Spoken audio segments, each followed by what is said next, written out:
La saison 2021-2022 a vu les Memphis Grizzlies finir à la deuxième place de la conférence Ouest. En effet, personne ne les attendait à ce niveau.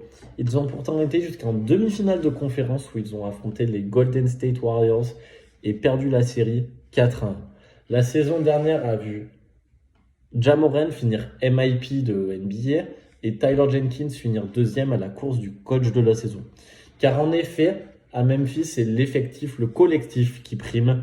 Des joueurs comme Desmond Bane, Dillon Brooks ont réussi à très bien se développer, à devenir de réelles menaces. Je vais vous parler d'eux tout de suite dans le 5 majeur. Dans ce 5 majeur, meneur de jeu, la superstar de cette équipe, Ja Morant. Il est une réelle menace, offensivement comme défensivement, et est le pendant de cette équipe pour les années à venir. Il sera accompagné sur le backcourt de Desmond Bane. Il est devenu l'un des meilleurs shooters de cette équipe et devra réitérer ses performances pour permettre à cette équipe de viser leurs objectifs.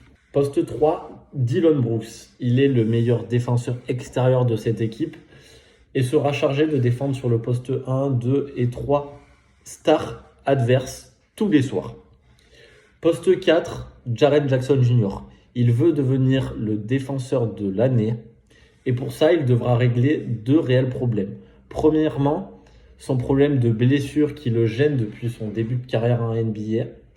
Deuxièmement, le trop gros nombre de fautes réalisées par match. Parfois des fautes assez minimes, mais qui l'empêchent de voir beaucoup plus de minutes sur le terrain. Poste 5, Steven Adams. Il sera là avant tout pour récupérer de gros rebonds, notamment offensivement, et pour poser de gros écrans. Alors dites-moi, est-ce que vous pensez que les Memphis Grizzlies seront capables de revenir à cette deuxième place ou descendront-ils dans le classement ?